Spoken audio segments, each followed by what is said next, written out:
Assalamu alaikum wa rahmatullahi wa barakatuhu. Welcome to class 8 of Arabic morphology. Today, inshallah, we're going to be covering something called sifat mushabba. Sifat mushabba. Inshallah, that will be today's class. 1 second, we're going to try to make this look a little better for you. Oh, that didn't work.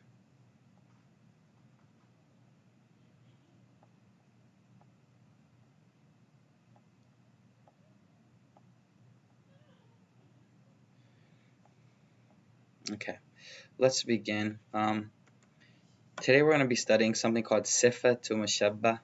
Sifa mushabba is another one of those important derived nouns that you're going to have to learn. They are coming from the root word.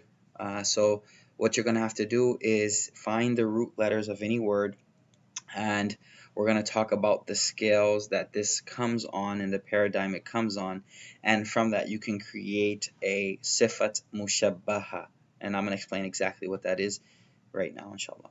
The sifat mushabba is a derived noun referring to the permanent quality of an entity. What he's saying here, for example, jamilun is a sifat mushabba, and it means beautiful. But jamil is a sifat mushabba, which means that the beauty is permanent. It's not temporal. It's always there. So if you want to state that someone has a quality that's always there and not temporal, then you're going to have to use the sifat mushabba. So here's an example. The ism fa'il, on the other hand, describes a temporary quality like sami'un, listening at the moment. So sami' is a temporal quality of hearing, whereas sami'un is a sifat mushabba, which indicates that it's always there, irrespective of anything. So listen to this. A person will only be referred to as a dharib if the quality of dharb emanates from him, whereas the attribute of jamil applies to the person all the time. So obviously dharib is a word which means someone hitting something, but because there always has to be something that's being hit, it won't be possible for a person to have the quality all the time in him. So hence the person you'll only be able to use the ism fa'il form. You won't be able to use the sifat mushabba form for this quality of dharb. So here, if the quality of dharb emanates from him, whereas the attribute of jamil applies to a person all the time.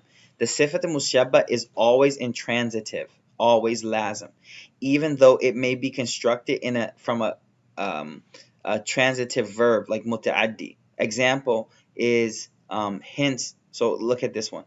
Hence, the difference between sami and samia is that a sami indicates a being listening at the moment, while samia indicates a being which permanently has the quality of listening, even though there may be no subject. That's very important to understand.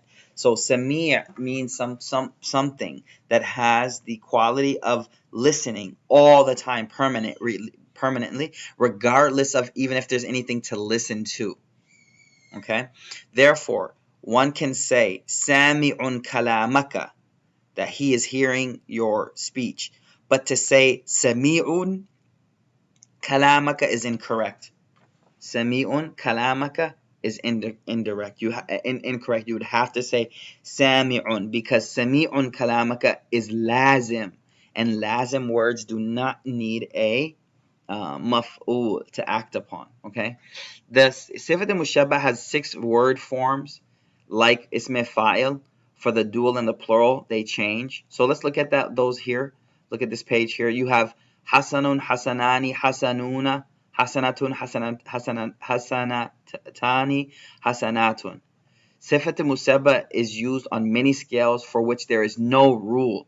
Okay, so here is the main sifat mushabba. Okay, this table gives you the main setup. However, you have to understand that there will be many words that don't have a set usage, a set pattern. There's just how it's said. Okay, let's look at those. sometimes a alif or a waw is added, or a ya, to the second letter. So shuja'un, there's a alif after the jim. Waqurun, there's a waw after waqur, from waqar, to have waqar. Sharifun, sometimes the root form remains intact, but a change occurs in the haraka. Sa'bun, junubun, sifrun. Okay? So what are they trying to show us here? What the basic conclusion you will be able to learn from this is that there is not one set scale for it. You'll look up in the dictionary and you'll be able to see how to make the sifat mushabbaha for that particular word, okay? But what you can do, though, here is the useful thing. You can learn these scales, and you should know these scales. For example, fa'alun, fu'ulun, fu'alun, fa'alun, fa'lun, fi'lun, fu'lun, fa'ilun, fa'ilun, af'alu, fa'lani, ahmaru, fa'lani. You notice this af'alu, it's not what we learned in our last class, because this is a color, and we learned that colors don't come in ismi tafdil. Fa'ilun, here's a scale for it. Fa'il, kareem, kareemun. Fa'ilun, sahibun. So the ismi fa'il that we learned already, well, those are sifat mushabbahs also. Those are sifat mushabbahs. One second on that one. On that note, there's something.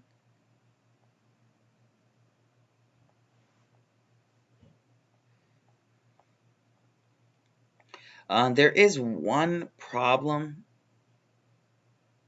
Is one thing I would have to look further into, which is the scales that they're giving here indicate that fa'ilun or sahibun, for example, this is sifat mushabba and not ismi fa'il.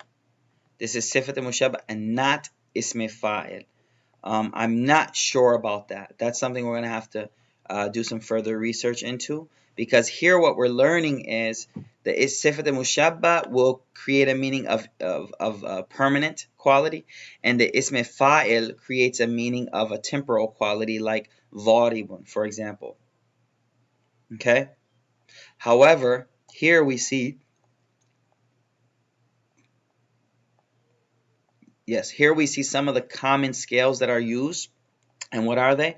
We have hasanun, fa'alun, fu'ulun, junubun, fu'alun, shuja'un, hasanun, chaste, fa'alun, dhakhmun, thick, sifrun, fi'lun, free, hurrun, fu'lun, fu'lun, fa'ilun, farihun, happy, farihun, sahibun, fa'ilun.